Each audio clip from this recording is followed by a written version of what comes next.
Hello mga kamare!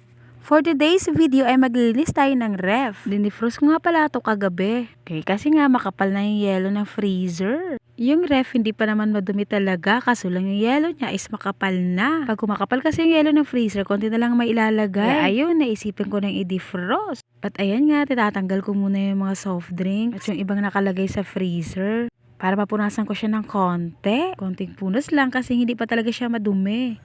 At kakalinis ko lang din yan last week. Ang inugasan ko nga lang din is yung babasagin. Tapos yung ilalim ng lagayan ng gulay. At saka yung chiller niya sa baba ng freezer. Kasi nga nung natunaw yung yelo, naging tubig. Kaya dun bumagsak sa chiller. At saka dun sa baba yung lagayan ng gulay. Dun naka-impact yung tubig. At ayan nga, pinunas-punasan ko na din yung mga lagayan dyan.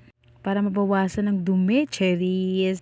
Halos nakalagay lang naman dito sa ref ko is yung mga paninda ko lang talaga. Soft drink at saka frozen foods. At saka nga yung vitamins din ng anak ko at saka yung iba niyang gamot nakalagay din dito. Kung sa pagkain naman talaga namin, wala kami masyadong nakaimbak sa ref. Kasi nga wala kaming pambili ng maramihan, isa-isahan lang. Bumibili lang kami araw-araw. At kung ano lang ang maisipan naming lutuin, yun lang ang binibili namin. At bukod pa doon, wala din naman kasi kaming budget ng pambili ng pagkain namin, char. Yung i-stock sa ref, mga kamare. At ayan nga, mabilisang linis lang. Dahil hindi naman talaga siya madumi. Dinifrost ko lang kasi, kaya kailangan din linisin kahit papano. At ibinalik ko na nga ibang mga soft drinks dyan sa ref para ma-on ko na din siya para may malamig na akong soft drinks pag may bumili.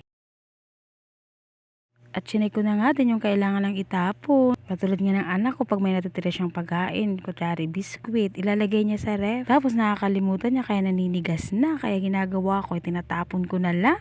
Paano? Dagdag basura sa ref. Cherries. At ayan nga, patapos na ako. Medyo may stock pa naman ako ng soft drinks kahit papano. At nung natapos nga, tinupi ko naman itong nilabahan ko ng Sabado pa to. Katatanggal ko nga lang nito sa sampayan. Kasi nga matagal tumuyo dahil nga wala kaming dryer. Kaya matagal tumuyo, 3 days din. At ayun nga, pag nagtutupi pala ako, hindi ko na nga binabaliktad yan. Kasi nga ganun din naman, susuotin din naman yan. At karamihan naman talaga dyan sa nilabahan ko is puro pambahay. Yung pang-alas dyan sa asawa ko lang dahil siya lang naman nagtatrabaho. Ako nandito lang naman kami sa bahay ng anak ko. At ayan nga, itong pinagkakabisihan ko ngayong araw na to, mga kamare. Walang humpay na gawaing bahay. Ganun talaga tayo mga nanay. Wala din naman kasi ibang magliligpit dyan, kundi tayo lang. Wala naman tayong inaasahang magliligpit, o diba? Kaya ayan, laban lang sa hamon ng buhay araw-araw. At medyo nagbubunga nga rin ako dyan dahil nga alam nyo na kung sino ang kalaban ko dyan. Yung anak kong makulit, kinakalat niya kasi yung mga ginagawa. Lalo na yung hanger, natatakot kasi ako baka mapakan niya at madulas. Kaya ayun, habang busy yung kamay ko, busy rin naman ang bunganga ko sa kanya. Kung ano-ano nga nasasabi ko sa kanya dahil paulit-ulit na nga lang hindi siya nakikinig. Kaya lalong dumadami yung puting buhok ko sa anak ko na to. Jesky. Medyo madami-dami din tong nilabahan ko nung Sabado. Kaya oras din ang napaglaanan ko sa pagtupi. At nung natapos nga ako magtupi, niligpit ko na tong hanger. Ayoko na patagalin at baka kalatin na naman ang anak ko. At nang mailagay ko na dun sa sabitan ng hanger. Tinataas nga to yung hindi niya maaabot. Kasi nga ang hilig niya laruan to. Yung iba nga nagkakanda bali-bali na. At ayan nga, nilagay ko na sa lagayan yung mga short. Yan ang inuna kong paglagay. At hindi ko na nga na-video yung lagay ng damit namin dahil magulo. Hindi ko pa naaayos. Kaya ang binidyo ko lang is dito yung sa mga lagayan ng short at sa mga nakahanger.